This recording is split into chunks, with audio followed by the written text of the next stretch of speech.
In a ballroom filled with the city's most powerful, a quiet hotel worker was mocked in front of hundreds, until he stepped up to the grand piano and played a single note that changed the entire night. In that moment, laughter faded, jaws tightened, and the crowd realized they were about to witness something they would never forget. If you are new to the channel, then please subscribe to the channel and like the video, and tell us where are you watching from.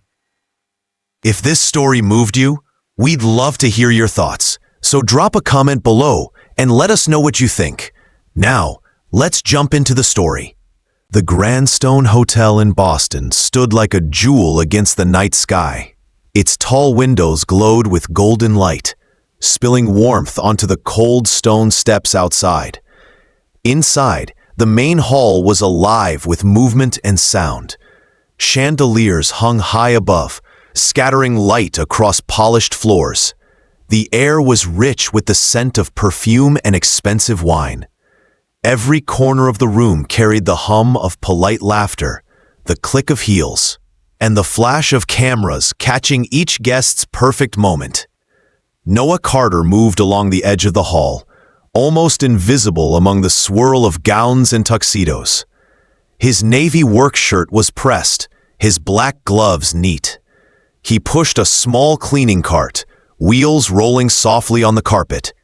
He knew every hallway, every shortcut, and every quiet corner of this building.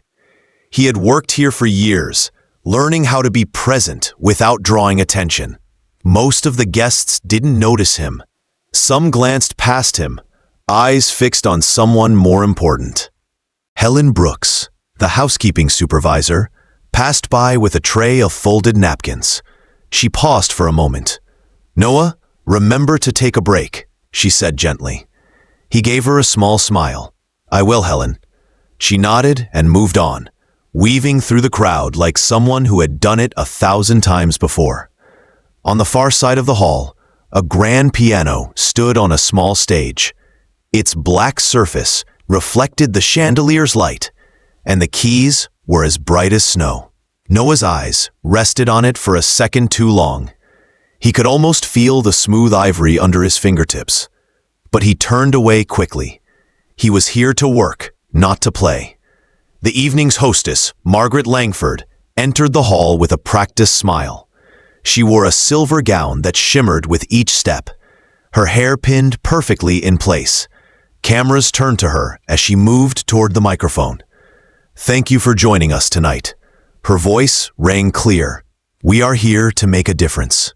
Polite applause filled the room, smooth and controlled. Noah skirted the back wall, collecting empty glasses from a side table. A guest stepped backward without looking, nearly bumping into him. "Watch it, please," the man said without meeting his eyes. Noah nodded and stepped aside. He had learned that quiet was easier than protest. Later, as he passed near the stage to pick up a glass, a sudden movement caught him off guard. Margaret, in conversation with a group of donors, gestured with her glass, and red wine spilled across her gown in a dark streak. Gasps rose from the nearby guests. Margaret's eyes snapped toward Noah, who was nearest. "What on earth?" she started, then cut herself short with a cold smile. "Well, you're quick to be near the stage, aren't you?" Her tone was light, but it carried an edge. Noah set the glass on his tray. "My apologies, ma'am. She waved a hand, interrupting. "Tell you what, since you seem so interested in standing by the piano, how about you play it? If you can play better than the guest artist, I'll owe you something more than an apology." Laughter rippled through the group. Someone muttered, "This'll be good." A few guests pulled out phones. The challenge sounded like a joke meant to entertain, but it landed in the space between them like a stone. Noah met her eyes. His voice was calm. "If I play, and I meet your condition, will you keep your word in front of everyone here?" The question caught a few by surprise. Margaret raised an eyebrow. "Of course," she said smoothly. "But don't worry, I'm sure our artist will remain unthreatened." The room's attention shifted toward the stage. People turned to see if he would take the dare. Some smiled, expecting a quick and clumsy attempt. Others whispered, wondering why he didn't just walk away. Helen, standing near the edge of the hall, shook her head slightly. She had seen that look on Noah's face before. He wasn't acting on pride or for applause. Noah placed his gloves neatly on the cart. "Then I accept," he said. The chatter rose again, half laughter, half disbelief. The path to the piano seemed longer than it was. Each step drew more eyes toward him. Some guests leaned forward. Others held up their phones. Owen Leary, the journalist, lowered his camera for a moment, studying Noah's steady posture. At the foot of the stage, Noah paused. The piano gleamed under the chandelier's light, waiting. The laughter behind him faded just enough for the sound of his footsteps to stand out. He was no longer just a man with a cart. He was a man walking toward a promise. The hall seemed to hold its breath as Noah stepped onto the stage. The grand piano stood in front of him, its polished surface catching the warm glow from the chandeliers. The crowd's quiet murmurs swirled in the air, mixed with soft laughter from those who still expected nothing more than a moment of clumsy entertainment. Noah adjusted the bench, moving it just slightly, his movements unhurried. He placed his hands gently on the closed lid for a moment, as if feeling the weight of what was about to happen. He was not here to prove his worth through tricks or showmanship. He was here for something deeper. Owen Leary, the arts journalist, leaned forward in his seat. He had covered many performances in his career, but there was something in Noah's stillness that caught his attention. It was the kind of focus he had seen only in true professionals, those who understood that music was as much about silence as it was about sound.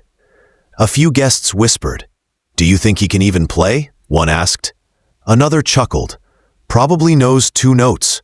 The sound of these small remarks floated toward the stage, but Noah's gaze didn't flicker. He opened the lid carefully, the hinges moving with a soft click. The ivory keys waited untouched. His fingers hovered above them for a brief moment, then lowered with deliberate care. The first note was soft, almost fragile, but it carried through the hall like a clear voice in a quiet room.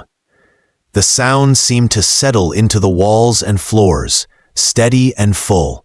There was no rush, no heavy pressure on the keys, only intention. He began to play an old jazz standard, slowing the tempo so each phrase had space to breathe. The left hand laid a smooth, steady rhythm, like footsteps on a summer evening.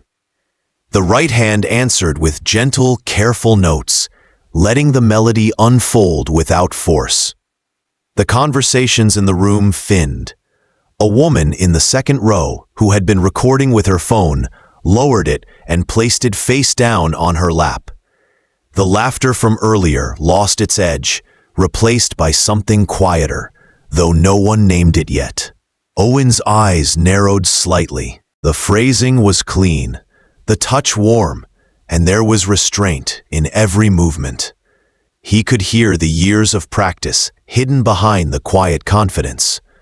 Margaret Langford, the hostess who had issued the challenge, sat with her chin lifted, but her focus shifted. She had expected to be amused for half a minute before reclaiming the moment. Instead, the music stirred something she hadn't thought about in years, her own childhood afternoons at her grandmother's upright piano. She remembered struggling to keep her fingers light, the patient voice telling her to feel the music instead of forcing it. She pushed the memory away, but the melody pulled it back again. Noah's expression didn't change. His eyes were half lowered, his shoulders relaxed. He wasn't playing to impress anyone. He was simply present with the music, as if it had always been waiting for him. In the back of the hall, Helen Brooks stood still, her arms folded. She knew Noah's story better than most. She had seen him avoid the piano in the hotel lobby for years, even when it sat empty. She also knew he had not touched one in public since the day he left the conservatory. Seeing him now, calm in the center of the stage, she understood this was more than a performance. As the melody reached its middle section, Noah shifted slightly, leaning into a richer tone. His left hand anchored the harmony, while his right hand bent two blue notes, letting them hang in the air before releasing them into the next phrase. The sound was not loud, but it filled the hall in a way that demanded attention. A man who had joked earlier about white keys and black keys stopped mid-smile, his champagne glass stilled in his hand. Somewhere, a server slowed their walk to listen. The background noise of clinking glasses and polite chatter faded to almost nothing. When Noah reached the final phrase, he let it fall gently. The last note, resting in the air before fading. Then there was silence, not the awkward kind, but a silence that felt full, as if the whole room had stepped into the same quiet together. For a moment, Noah didn't move. His hands rested lightly in his lap, and he kept his eyes on the keys. He had not looked to see if anyone was impressed. The playing had not been about that. It had been about keeping his own promise, to show up as himself, even in a room that expected him to stay invisible.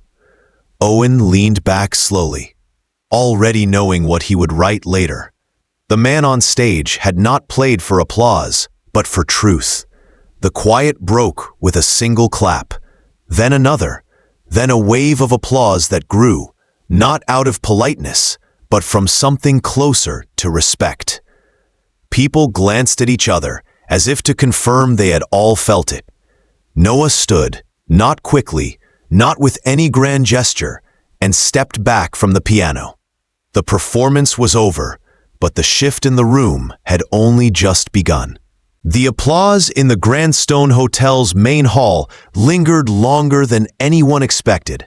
Some guests were still clapping when the sound began to fade into soft murmurs. People leaned toward one another, asking the same quiet question.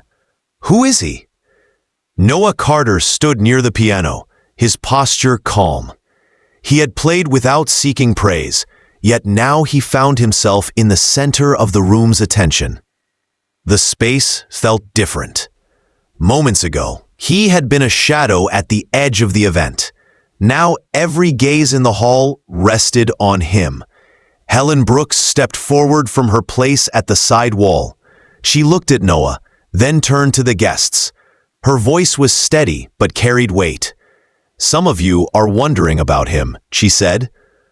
Noah once studied at the Boston Conservatory. He was a gifted pianist, set to graduate at the top of his class. The words caught several people off guard. A few guests straightened in their seats.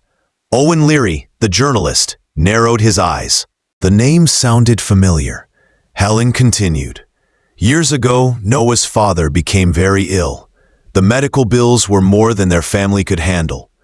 Noah sold his piano to help pay for treatment. He left school and took whatever jobs he could to cover the costs. That's how he ended up here at the hotel. Margaret Langford shifted slightly in her chair. Her polished expression didn't falter, but she felt the words settle uncomfortably. Owen leaned toward a guest in the next row. "I've read his name before," he said quietly. "He was mentioned in a review years ago, something about his unique phrasing and restraint." He stood up slowly and addressed the room. "He plays like a professional because he is one. I'd stand by that in print." The murmur in the hall deepened. The earlier amusement had vanished. Respect, tentative but growing, replaced it. Noah raised his head slightly, his voice calm and even. "I'm not here for a reward," he said. "I just believe when someone makes a promise, they should keep it. That applies to everyone, no matter their position. A few guests exchanged glances. The words were simple, but they landed firmly. Margaret felt the eyes in the room turn toward her. She remembered her own voice earlier, light with amusement. "If you can play better than the guest artist, I'll owe you more than an apology." She had meant it as a passing remark, a way to turn a moment into a laugh. Now, standing against the weight of the truth, the words no longer felt harmless. Helen stepped back, giving space for the silence that followed. Owen addressed Noah directly. "You could have walked away from that challenge. Why accept it?" Noah glanced toward the piano, then back to Owen. "Because people watch how we treat each other in public. If we let dismissive words pass without challenge, we teach others it's normal." Several heads nodded slowly. A man in the third row murmured to the woman beside him, "He's right. We all saw it happen." The moment was no longer just about a piano performance. It was about the way people measure worth and how quickly they decide who belongs in the spotlight. In the back of the room, a server stood motionless, watching. She had been told countless times to stay out of sight during events. Tonight, for the first time, she saw someone from her own side of the service hall take center stage and hold it. Margaret straightened in her seat. She knew she could dismiss the challenge as a joke, claim she had never intended it seriously. But she also knew the room would hear that as avoiding responsibility. Owen's voice cut through the quiet. "Promises made in public matter in public." His tone was firm, but not harsh. The weight of the moment pressed in on Margaret. She looked at Noah, standing with his hands loose at his sides, waiting without pushing. The room was still, every guest waiting to see if Margaret Langford would follow her own words. She stood in the center of the hall, her silver gown catching the chandelier's light, her hands steady at her sides. For a moment, she looked at Noah Carter, and in that silence, something in her expression softened. She stepped toward the microphone. The press lights brightened, and the quiet in the hall deepened. "Tonight," she began, her voice even, "I spoke without thinking. And I spoke without respect. I turned a member of my own staff into a target for amusement. That was wrong." The words fell into the air with no cushion, no excuses. She continued, "Noah, you have shown skill that belongs on any stage, and more importantly, you have shown dignity when mine was lacking. You asked that I keep my word, and I will." Margaret paused, glancing toward the crowd. "Starting tonight, the Grandstone Hotel will launch the Carter Music Scholarship, providing full funding for underprivileged students to study music, with priority given to those who face barriers because of their background or circumstances." The announcement drew murmurs through the hall. A few guests began to clap, then stopped, sensing she was not finished. "Second," she said, "we will host a free public concert series here at the hotel, called Keys for Community, with fair pay for all performers and crew. Noah will open the first concert." Her voice held no hesitation now. Noah listened without moving. The list was not for show. The room could tell she meant to carry it forward. Margaret went on. "Third, we will remove the outdated rules that keep staff out of guest areas when there is no security need. All managers will address employees by name. Respect will not be optional." Helen Brooks, standing at the back, allowed a small nod. It was the first visible sign of approval she had given all evening. "Finally," Margaret said, "I am asking Noah Carter to serve as an independent advisor for 1 year, to help guide these changes and ensure they last." She turned to him. "Noah, will you accept?" The room waited. Noah stepped forward, his hands still relaxed. "I will accept," he said, "on one condition, that these changes are more than words. I will hold you to them." Margaret met his eyes. and I will expect you to. Applause rose, stronger this time, not out of politeness, but from genuine approval. The atmosphere in the hall had shifted completely. Guests who had laughed earlier now stood to clap. Staff members at the edges exchanged glances, as if testing the idea that this could be real. Margaret stepped aside from the microphone. "Noah, the stage is yours." He sat at the piano once more. This time, the room was not watching for a stumble. They leaned in, ready to hear what he would choose to give. He began to play something of his own. A simple, warm melody that carried a steady rhythm in the left hand, like the measured steps of someone walking toward a better place. The right hand traced a line of hope, each note rising and falling, like a voice telling a quiet truth. The hall was silent, except for the sound of the music. Guests who had been restless earlier now stood without moving, their attention anchored to the notes. The sound filled the space in a way that needed no decoration. He ended the piece without flourish, letting the last note fade naturally. For a moment, the quiet stayed, deep and complete. Then the applause came, steady, full, and honest. Noah rose from the bench and nodded once to the crowd, then turned toward Margaret. There was no need for more words. As the night drew to a close, guests began to leave, but something was different. They greeted staff by name. They paused to thank the servers, the porters, the cleaners. Helen walked past Margaret and said simply, "We'll see how it goes." Margaret nodded. "Yes, we will." In the lobby, Margaret chose the staff elevator instead of the grand staircase. Noah was already inside, holding the door. She stepped in, and for the first time that night, they stood side by side in complete silence, not as employer and employee, but as two people who understood the weight of keeping a promise. As the doors closed, the sound of the piano still seemed to echo faintly in the air, a reminder that respect, once given, must be kept alive.